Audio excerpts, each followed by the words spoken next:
Hello everyone. आज हम start करने जा रहे हैं हमारा क्लास 11th का बायोलॉजी एनसीईआरटी का chapter first the living world.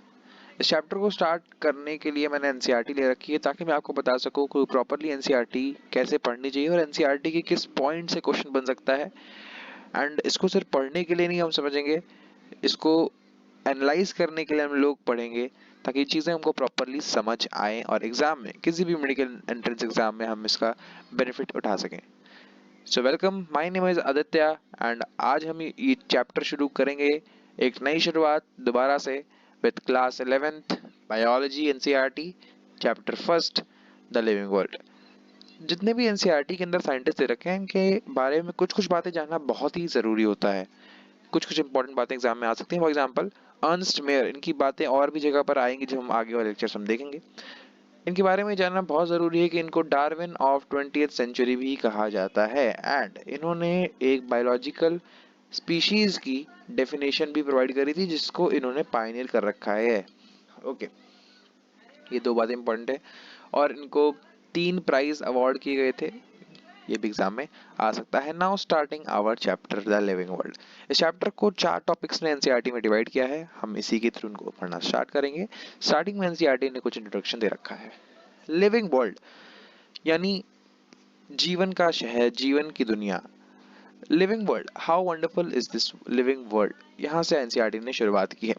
देखो, जो लिविंग ऑर्गेनिजम्स होते हैं वो अलग अलग एक्स्ट्रा ऑर्डिनरी हैबिटेट्स के अंदर हमको मिलते हैं, चाहे वो कोल्ड माउंटेन्स में मिले, डेसिडियस फॉरेस्ट में मिले, ओशंस में मिले, फ्रेश वाटर लेक्स में मिले, डेजर्ट्स में मिले या फिर हॉट स्प्रिंग्स के अंदर मिले।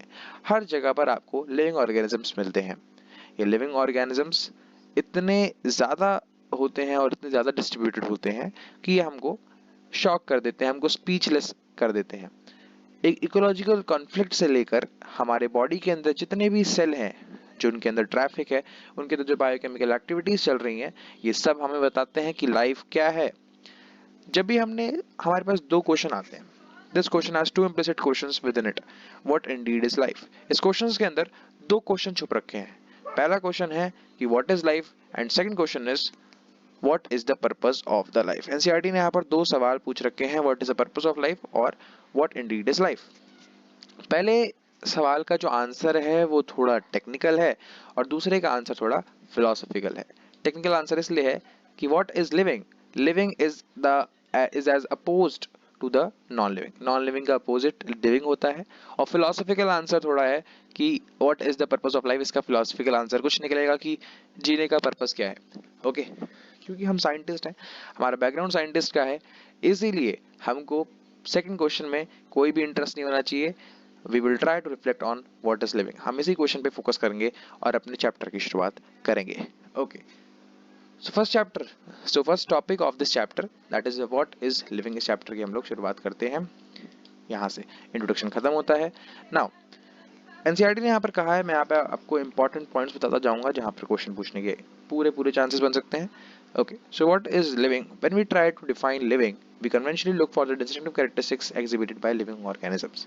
ओके, ग्रोथ हो गया, रिप्रोडक्शन हो गया, ability to sense environment and mount a suitable response.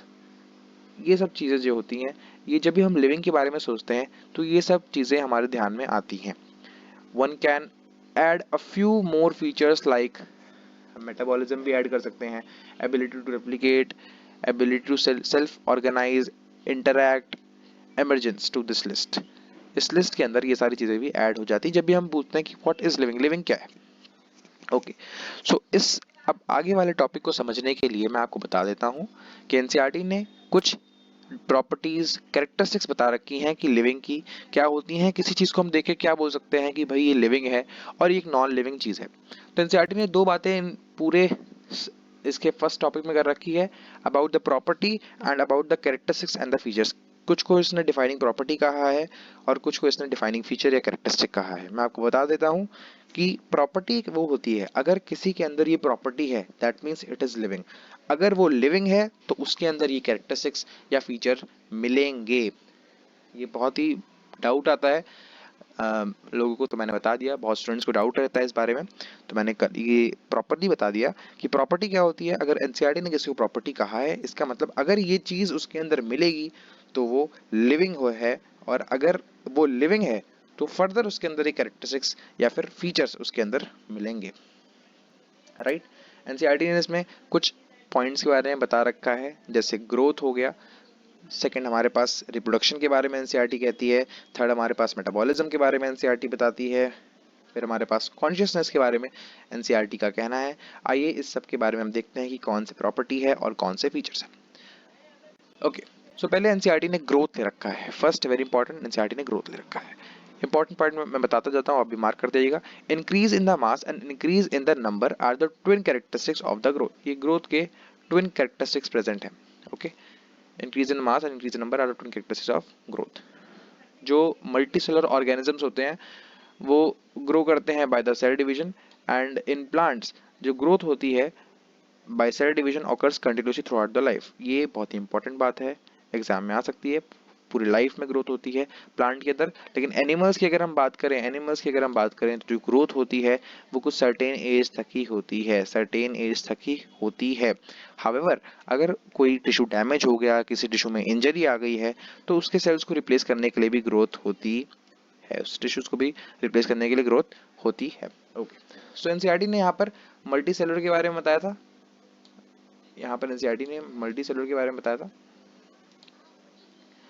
एक मिनट, एनसीईआरटी ने यहाँ पर मल्टी सेलुलर के बारे में बताया था। और अब हम यहाँ पर पढ़ेंगे about the unicellular organism. NCERT unicellular organisms के बारे में क्या बताती है? तो यूनिसेलुलर ऑर्गेनिज्म के बारे में एनसीईआरटी बताती है कि ये भी जो ग्रो करते हैं वो सेल डिवीजन के थ्रू ही करते हैं। One can easily observe in this in vitro culture by simply counting the number of sales under the microscope. In vitro यानी जो हमारी बॉडी के बाहर हो रहा है, और इन विवो जो बॉडी के अंदर होता है। In majority of higher plants animals growth and reproduction are mutually exclusive process. ये बहुत ही इंपॉर्टेंट लाइन है और बहुत ही बार एग्जाम्स में आ रखी है, पूछी गई है, दैट कि मेजॉरिटी जो भी हायर एनिमल्स होते हैं, प्लांट्स होते हैं, उनके अंदर growth and reproduction are mutually exclusive events. कैसे? बेसिकली हम ग्रोथ और रिप्रोडक्शन में क्लियरली डिफरेंस देख सकते हैं कि एक ऑर्गेनिज्म ग्रो कर रहा है या फिर वो रिप्रोड्यूस कर रहा है, जो कि हायर एनिमल्स या फिर प्लांट्स होते हैं, वो म्यूचुअली एक्सक्लूसिव होता है। One must remember that increase in the body mass considered as growth. NCERT ने ये बात दोहराई है, उससे पहले बता रखा है कि इंक्रीज इन द मास और इंक्रीज इन द नंबर ये ट्विन कैरेक्टरिस्टिक्स होती हैं ग्रोथ की दो कैरेक्टरिस्टिक्स होती हैं। ग्रोथ से इंसान ये दो चीजें समझ सकता है। वही एनसीईआरटी ने यहाँ पे कहा है कि आपको याद है कि increase in the body mass is considered as growth. Non living object जो है वो भी तो ग्रो करते हैं। देखो, अब एनसीईआरटी यहाँ डिफाइन कर रहा है कि क्यों इसको हम प्रॉपर्टी नहीं बना सकते हैं। मैंने कहा कि प्रॉपर्टी वो चीजें होती हैं जो कि अगर किसी के अंदर ये प्रॉपर्टी है तो इट मस्ट बी लिविंग, और अगर वो लिविंग है तो उसके अंदर ये फीचर्स या कैरेक्टरिस्टिक्स मिलेंगे। तो अब एनसीईआरटी यहाँ पे डिफाइन करिए क्यों ये प्रॉपर्टी नहीं है, क्यों ये एक कैरेक्टरिस्टिक है, क्यों ये एक फीचर है। तो one must remember that increase in the body mass is considered as growth. Non living भी ग्रो करते हैं, for example mountain boulder, sand mounts, ये भी तो ग्रो करते हैं। भाई सैंड जो मिट्टी का रेत का जो पहाड़ होते हैं वो भी ग्रो करते जाते हैं, उनके अंदर भी धीरे धीरे एक्यूमुलेशन होती है मटीरियल्स की। लिविंग ऑर्गेनिजम्स के अंदर जो ग्रोथ होती है वो इनसाइड होती है। ये भी एक बहुत ही इंपॉर्टेंट लाइन है, लिविंग ऑर्गेनिजम्स के अंदर जो ग्रोथ होती है वो इनसाइड होती है, आउटसाइड नहीं होती, इनसाइड ग्रोथ पाई जाती है। Okay, growth is from inside. Growth जो होती है तभी उसको हम डिफाइनिंग प्रॉपर्टी कंसिडर नहीं कर सकते हैं, क्योंकि अगर हमने सिर्फ ग्रोथ को कर लिया डिफाइनिंग प्रॉपर्टी तो हम उससे नहीं बता पाएंगे कि चीज़ लिविंग है या नॉन लिविंग है, क्योंकि नॉन लिविंग के अंदर भी होता है और लिविंग के अंदर भी होता है। दस इसको हमने कैरेक्टरिस्टिक रखा ऑफ लिविंग सिस्टम का, एक कैरेक्टरिस्टिक्स को रखा कि अगर हमारे पास कोई लिविंग है, अगर हमें पता चला कि ये चीज़ लिविंग है, then it must has the property of growth. Okay, एक डेड ऑर्गेनिज्म ग्रो नहीं करता, ये बात भी आपको ध्यान रखनी चाहिए। सेकेंड, एनसीईआरटी ने पहली चीज उठाई ग्रोथ की, जिसको इसने कैरेक्टरिस्टिक डिफाइन कर दिया है, प्रॉपर्टी डिफाइन नहीं किया है। अब एनसीईआरटी ने दूसरी चीज उठाई है reproduction. It is the second point जो कि एनसीईआरटी ने उठाया है, that is a reproduction. Likewise is a characteristic of living organism. NCERT ने इसको पहले ही डिफाइन कर दिया है कि ये एक कैरेक्टरिस्टिक है, ये एक ग्रोथ नहीं है, ये एक कैरेक्टरिस्टिक के अंदर आता है। एनसीईआरटी ने पहले ही बोल दिया है। चलिए आइए इसको देखते हैं। ओके, तो मल्टीसेलुलर ऑर्गेनिज्म जो है, reproduction refers to production of progeny processing features.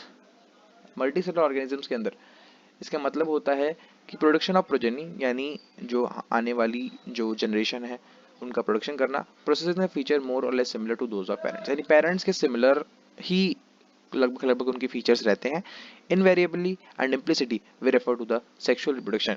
Sexual reproduction में ही यही रहता है, क्योंकि आपको पता है ए सेक्सुअल रिप्रोडक्शन में तो एज इट इज सेम रहता है, क्लोनिंग हो जाती है इसीलिए। लेकिन यहाँ पर मोर और लेस सिमिलर एनसीईआरटी ने पहले कह दिया है, इसलिए एनसीईआरटी इसको सेक्सुअल रिप्रोडक्शन की तरफ इशारा कर रही है।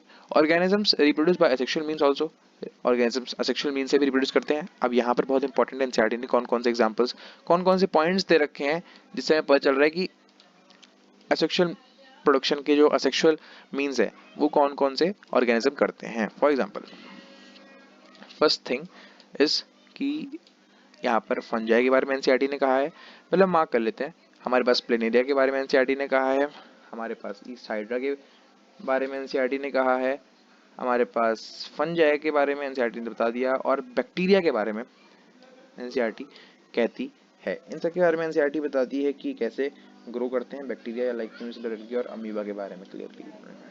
तो ये कुछ चीज़ें जिसने एनसीईआरटी के बारे में, एनसीईआरटी ने जिनके बारे में पहले ही बता रखा है। ओके, सो फंजाई के बारे में एनसीईआरटी ने क्या बताया है? फंजाई के बारे में एनसीईआरटी ने बताया है कि मल्टीप्लाई करते हैं, spread easily to the millions of asexual spores. जब इसको असेक्सुअल रिप्रोडक्शन करना होता है तो ये असेक्सुअल स्पोर्स के थ्रू रिप्रोड्यूस करते हैं।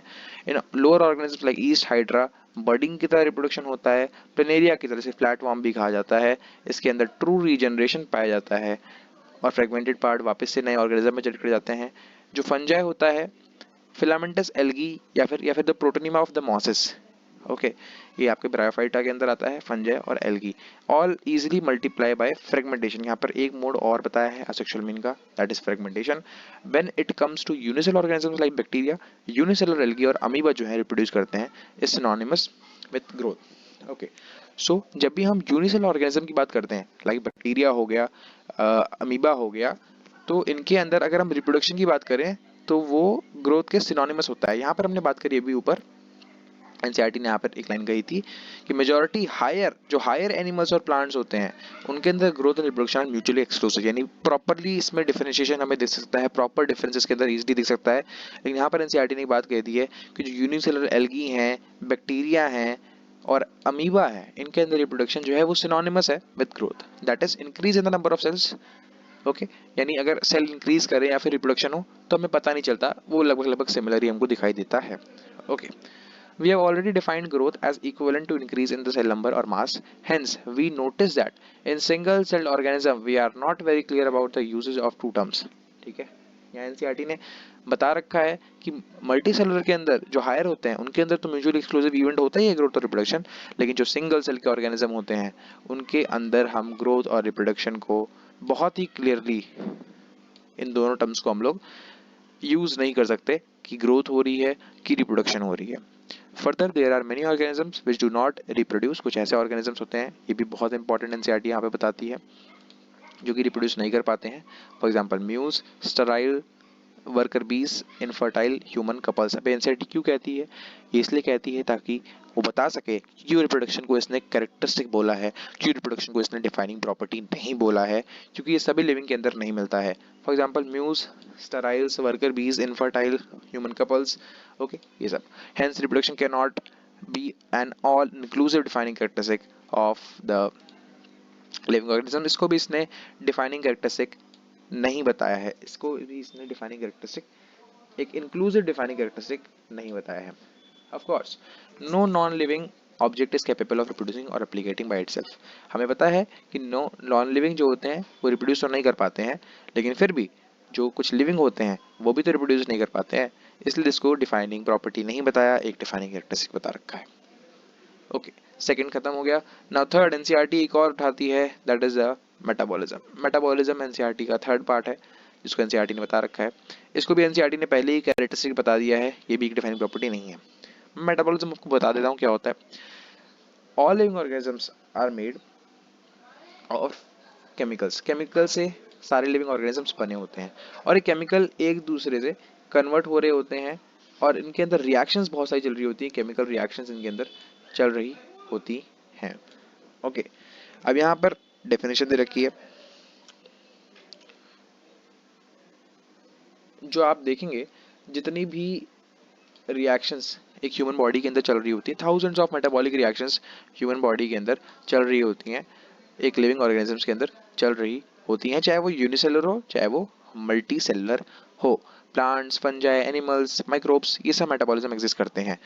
नाउ यहाँ पर एनसीईआरटी ने मेटाबॉलिज्म की डेफिनेशन दी, the sum total of all the chemical reactions occurring in our body is metabolism. जितनी भी रिएक्शंस हमारी बॉडी के अंदर चल रही हैं, उन सभी रिएक्शंस को अगर हम कंक्लूड करें तो वो सारी मेटाबॉलिज्म के अंदर ही आएंगी। कोई भी नॉन लिविंग ऑब्जेक्ट एग्जिबिट नहीं करता मेटाबॉलिज्म, यानी मेटाबॉलिज्म नॉन लिविंग ऑब्जेक्ट तो एग्जिबिट ही नहीं करता, ये सिर्फ लिविंग बॉडी का ही फीचर है। Metabolic reactions can be demonstrated outside the body in self system. अब एनसीईआरटी ने इसको क्यों फिर प्रॉपर्टी नहीं कहा, जब इसने एनसीईआरटी ने कह दिया पहले से ही कि नॉन लिविंग इसको एग्जिबिट नहीं करता है तो इसको तो प्रॉपर्टी बना देना चाहिए, लेकिन इसको इसने फिर से डिफाइनिंग प्रॉपर्टी नहीं बनाया है। क्यों? क्योंकि मेटाबॉलिक रिएक्शन जो होती हैं वो can be demonstrated outside the body in self system. उसको हम सेल्फ सिस्टम में, मेटाबॉलिक रिएक्शन जो होती है वो एक सेल्फ सिस्टम यानी सेल के बाहर भी उसको हम दिखा सकते हैं। कैसे?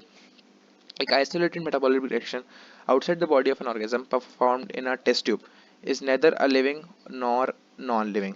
एनसीईआरटी ने ऐसा इसलिए कहा है कि एक आइसोलेटेड रिएक्शन जो है, मेटाबॉलिक रिएक्शन चल रही है बॉडी के बाहर चल रही है, वो लिविंग भी नहीं है और नॉन लिविंग भी नहीं है। ऐसा इसलिए एनसीईआरटी ने कहा है क्योंकि जो रिएक्शन होती है मेटाबॉलिक रिएक्शन वो लिविंग भी है और नॉन लिविंग भी है। कैसे? लिविंग इसलिए है क्योंकि मेटाबॉलिक रिएक्शंस जो चल रही होती हैं उसको परफॉर्म करने के लिए जो एंजाइम्स लगते हैं उनका जो ओरिजिन होता है वो ह्यूमन बॉडी का होता है, इसलिए वो लिविंग भी होती हैं। और अगर हम बात करें वो बॉडी के बाहर चल रही हैं इसलिए एनसीआर वो नॉन लिविंग भी होती हैं। तो जो मेटाबॉलिक रिएक्शन होती हैं वो लिविंग भी होती हैं नॉन लिविंग भी होती हैं, इसलिए एनसीईआरटी ने यहाँ पर लिखा है कि वो नेदर लिविंग है नॉर नॉन लिविंग है। कुछ एनसीईआरटी की लाइंस का मतलब हमें समझना पड़ेगा, एनसीईआरटी की लाइंस का मतलब समझना बहुत इंपॉर्टेंट है, it has a deep sense. Okay, तो मैंने कहा मेटाबॉलिक रिएक्शन लिविंग भी है नॉन लिविंग भी है। क्यों लिविंग है? क्योंकि मेटाबॉलिक रिएक्शंस के अंदर कुछ हमारे पास एंजाइम्स यूज होते हैं जिनका जो ओरिजिन है वो हमसे ही है, वो लिविंग ऑर्गेनिज्म से ओरिजिन है इसलिए लिविंग भी होती हैं, और वो नॉन लिविंग भी हैं। क्यों? क्योंकि जो इसके अंदर मेटाबॉलिक रिएक्शन हम कर रहे हैं वो बॉडी के बाहर परफॉर्म कर रहे हैं इसलिए वो नॉन लिविंग भी है। इसलिए नदर लिविंग नॉन लिविंग, एनसीईआरटी का इस लाइन से ये सेंस है। Hence, while metabolism is defining feature of all living organisms without exception, isolated metabolic reaction in vitro are not living things but surely living reactions। जो in vitro यानी body के बाहर होती हैं वो living things नहीं होती लेकिन living reactions होती हैं। देखो एनसीईआरटी ने यहाँ पर कह दिया है कि वो living reactions है। क्यों living reaction? क्योंकि metabolic reactions के अंदर हमारे पास living organism से ही हम लोग एंजाइम्स लेते हैं इसलिए वो लिविंग रिएक्शन एनसीईआरटी से कहती है। Hence cellular organisation of body is defining feature of life forms. यहाँ पर एनसीईआरटी ने एक चीज के बारे में और बता दिया है, जो सेलुलर ऑर्गेनाइजेशन है यानी जो सेल्स बने हैं बॉडी के वो भी एक डिफाइनिंग फीचर है बॉडी का, क्योंकि सेल के अंदर मेटाबॉलिज्म होता है और मेटाबॉलिज्म बॉडी के बाहर भी हो सकता है, इसीलिए जो सेल है इसको एनसीईआरटी ने डिफाइनिंग फीचर कहा है, डिफाइनिंग कैरेक्टरिस्टिक नहीं कहा, डिफाइनिंग प्रॉपर्टी सॉरी नहीं कहा। ओके, सो अब यहाँ पर एनसीईआरटी ने इस पैराग्राफ में बताया कि सिर्फ ह्यूमंस ही हैं वो सेल्फ कॉन्शियसनेस और कॉन्शियसनेस जो होती है और सेल्फ कॉन्शियसनेस में क्या डिफरेंस है। यहाँ पर एनसीईआरटी ने एक और प्रॉपर्टी ली है, एक और कैरेक्टरिस्टिक के बारे में देखा है, दैट इज द कॉन्शियसनेस। अभी हम बात करते हैं एनसीईआरटी ने कॉन्शियसनेस के बारे में क्या कहा है। Perhaps the most obvious technically complicated feature of all living organisms is ability to sense their surrounding or environment। ये एक कॉम्प्लिकेटेड फीचर होता है लिविंग ऑर्गेनिज्म का। ओके, दो चीजें होती हैं, एक कॉन्शियसनेस होती है और एक सेल्फ कॉन्शियसनेस होती है। अभी हम इसमें डिफरेंस देखेंगे। जो लिविंग ऑर्गेनिज्म होते हैं वो अपने सराउंडिंग को सेंस कर लेते हैं और रिस्पॉन्ड भी कर सकते हैं इस एक्सटर्नल स्टिमुलाई को, which could be physical, chemical और बायोलॉजिकल। We sense our environment through sense organs. हमारे पास 5 सेंस ऑर्गन्स होते हैं, 5 हमारे पास सेंसेस हैं, उनके थ्रू हम लोग एनवायरनमेंट को सेंस करते हैं। Plants respond to external factors like light. हमने 10th में पढ़ा था कि फोटोट्रॉपिक मूवमेंट होता है, हाइड्रोट्रॉपिक मूवमेंट होता है, टेम्परेचर से कर सकता है रिस्पॉन्ड प्लांट, पॉल्यूशन को करता है, फॉर एग्जांपल लाइकेंस रिस्पॉन्ड करते हैं। जितने भी ऑर्गेनिज्म होते हैं प्रोकैरियोट से लेके मोस्ट कॉम्प्लेक्स यूकैरियोट्स तक वो एनवायरनमेंट को सेंस कर सकते हैं और रिस्पॉन्ड कर सकते हैं। Photo period affect the reproduction in the seasonal breeders, इसके बारे में हम लोग आगे पढ़ेंगे। Both the plant and animals, इसके बारे में हम 12th क्लास में पढ़ेंगे। All the organisms handle chemical entering the bodies, all organisms therefore are aware of their surroundings, human beings is the only organism who is aware of himself, has self consciousness. Okay, so इसके अंदर दो चीजें हमारे पास आ जाती हैं, दो चीजें इसके अंदर हमारे पास आ जाती हैं। What is self consciousness and what is consciousness? Self consciousness होता है aware of ourself, हमको हमारे बारे में पता है। ओके, अगर हम किसी एनिमल को बोलेंगे गेट खोलने को तो वो गेट नहीं खोल पाएगा, लेकिन हम अगर गेट खोलने को बोलेंगे तो हम गेट खोल लेंगे, क्योंकि हम हमारे बारे में अवेयर हैं, we are aware of our self. And what is consciousness? Aware of surrounding, हमको बाहर का पता है, बाहर का पता है कि क्या हो रहा है, कैसे हो रहा है, वो हमें पता है, दैट इज अ कॉन्शियसनेस। और हम क्या हैं? वी आर सेल्फ कॉन्शियस, कि हमको हमारे बारे में पता रहता है, therefore we are self conscious. और फाइनली एनसीईआरटी को कोई एक ऐसी चीज मिली जो कि प्रॉपरली लिविंग में होती है, इसका कोई भी एक्सेप्शन नहीं होता है, इसलिए एनसीईआरटी ने इसको डिफाइनिंग प्रॉपर्टी बना दिया। बहुत ही बहुत ही बहुत ही इंपॉर्टेंट है। यानी हमको जितनी भी चीजें मिली, हमको कॉन्शियसनेस मिली, ग्रोथ मिला, रिप्रोडक्शन मिला, मेटाबॉलिज्म मिला, सेलुलर ऑर्गेनाइजेशन मिला, एनसीईआरटी ने कॉन्शियसनेस को प्रॉपर्टी कहा है, इसको लिख लो, इंपॉर्टेंट है। कॉन्शियसनेस को प्रॉपर्टी कहा है, ग्रोथ को, रिप्रोडक्शन, मेटाबॉलिज्म को कैरेक्टर कहा है, एंड सेलुलर ऑर्गेनाइजेशन को डिफाइनिंग फीचर कहा है। एज इट इज एग्जाम में ये चीजें आ सकती हैं, राइट। सो अब हम आगे बढ़ते हैं। यहाँ पे एनसीईआरटी ने क्वेश्चन पूछा है कि जो पेशेंट होता है हैज नो सेल्फ कॉन्शियसनेस, जो कि कोमा में चला जाता है, आपने देखा होगा, बहुत सारे पिक्चर में देखा होगा, या फिर वो लाइफ सपोर्टिंग मशीन के अंदर चला जाता है, and they have no self consciousness. So are such patients who never come back to normal life living है, नॉन लिविंग है? उनको भी हम लिविंग कंसिडर करते हैं, क्योंकि एनसीईआरटी ने सेल्फ कॉन्शियसनेस को तो कहा ही नहीं, एनसीईआरटी ने कॉन्शियसनेस को डिफाइनिंग प्रॉपर्टी कही है, और जिसके अंदर भी कॉन्शियसनेस होगी उसको हम लोग लिविंग जरूर रेफर करेंगे, उनको हम लिविंग ही कहेंगे जिसके अंदर कॉन्शियसनेस है। ओके, क्योंकि consciousness is a defining property, और मैंने आपको बताया कि अगर हमारे पास प्रॉपर्टी है, दैट मीन्स कॉन्शियसनेस अगर प्रॉपर्टी है, तो अगर किसी में कॉन्शियसनेस मिलेगी तो वो लिविंग है। और अगर हमें प्रूव हो गया कि ये ऑब्जेक्ट लिविंग है, तो उसके अंदर हमको ग्रोथ मिलेगा, रिप्रोडक्शन मिलेगा, मेटाबॉलिज्म मिलेगा, और सेलुलर ऑर्गेनाइजेशन भी मिलेगा, राइट। इसका आंसर एनसीईआरटी ने दे रखा है। नाउ अब हायर क्लासेस में हम पढ़ेंगे कि you will come to know that all living phenomena are due to underlying interactions. बहुत सारे इंटरेक्शंस होते हैं, तभी जो है एक लिविंग ऑर्गेनिज्म बनता है। आपको पता होगा बूंद बूंद से सागर नहीं बनता। इस बात को मैंने इसलिए कहा क्योंकि जो बूंद बूंद से सागर बनता है, क्योंकि जो बूंद है it is a type of interaction, and Sagar living है। तो बहुत सारे इंटरेक्शंस के थ्रू एक लिविंग ऑर्गेनिज्म बनता है। यहाँ इस पैराग्राफ में एनसीईआरटी ने यही कहा है कि बहुत सारे इंटरेक्शंस के थ्रू एक लिविंग ऑर्गेनिज्म बनता है। These interactions result in the emergent properties at a higher level of organization. Okay, so ये है। और हमारे पास बहुत सारे इंटरेक्शंस हैं, अलग अलग तरीके के इंटरेक्शंस ह्यूमन बॉडी के अंदर मिलते हैं। आइए उसकी बात करते हैं। जैसे हमारे पास है, therefore we can say that living organisms are self replicating. ये सारे क्या है? ये सब इंटरेक्शन ही है, सेल के साथ इंटरेक्शन है, तभी फीचर्स निकल के आ रहे हैं। सेल्फ रेप्लिकेटिंग हो गया, सेल्फ इवॉल्विंग हो गया, सेल्फ रेगुलेटिंग हो गया, interactive systems capable of responding to external stimuli also, we are able to respond the external stimuli. ये क्यों हो रहा है? क्योंकि बहुत सारे इंटरैक्टिव सिस्टम्स जो हैं वो काम कर रहे हैं, बहुत सारे इंटरैक्शंस बॉडी के अंदर हो रही हैं, इसलिए हो रहा है। तो हम कह सकते हैं इस पैराग्राफ में एनसीईआरटी ने यही कहा है कि कोई भी लिविंग ऑर्गेनिज्म वो बहुत सारे इंटरैक्शंस के थ्रू ही बनता है, बहुत सारे इंटरैक्शंस उसके सेल्स के अंदर ही चल रहे होते हैं, उनसे उसकी कंस्टिट्यूएंसी होती है। और एक बहुत इंपॉर्टेंट बात है, जितने भी लिविंग ऑर्गेनिजम्स हैं, present, past and future, are linked to one another by sharing of common genetic material but to varying degrees. जितने भी लिविंग ऑर्गेनिज्म हैं, आज हैं, कल थे, या फिर आने वाले टाइम में होंगे, वो लिंक्ड होते हैं एक दूसरे से by sharing common genetic material. उनका जेनेटिक मटेरियल कॉमन होता है, बट टू वेरिंग डिग्रीज, लेकिन कुछ डिग्रीज में उसका फर्क आ जाता है। ओके, सो यहाँ पे हमारे पास फर्स्ट टॉपिक जो है व्हाट इज लिविंग, एनसीईआरटी का वो ब्रीफ हो गया है। इसका मैं आपको एक बार ब्रीफ दे देता हूँ। एनसीईआरटी ने पूछा था व्हाट इज लिविंग, जिसके बारे में एनसीईआरटी ने 5 चीजों के बारे में इसमें बात कर रखी है। First is growth, second is reproduction, third is metabolism, fourth cellular organisation, और पांचवी है कॉन्शियसनेस। इनके बारे में एनसीईआरटी ने बता रखा है, सबको एक्सप्लेन कर रखा है। ग्रोथ को एनसीईआरटी ने एक डिफाइनिंग कैरेक्टरिस्टिक बताया है, रिप्रोडक्शन को एनसीईआरटी ने कैरेक्टरिस्टिक बताया है, मेटाबॉलिज्म को एनसीईआरटी ने कैरेक्टरिस्टिक बताया है, सेलुलर ऑर्गेनाइजेशन को एक डिफाइनिंग फीचर बताया है, और कॉन्शियसनेस को एक प्रॉपर्टी डिफाइन करी है और इसके अंदर इंपॉर्टेंट डाटा जो है मैंने हेडलाइट कर दिया है, हाईलाइट कर दिया है। आप इसको प्लीज़ याद करिएगा, ये ऑल चीज़ें बहुत ही इंपॉर्टेंट एनसीईआरटी में अपने मार्क करिएगा। एंड यहाँ पर हम अपना लेक्चर खत्म करते हैं, मिलेंगे अगले लेक्चर के साथ हमारा सेकंड टॉपिक जो कि इस चैप्टर का है। तब तक आप पढ़ाई करते रहिए। All the very best and be healthy.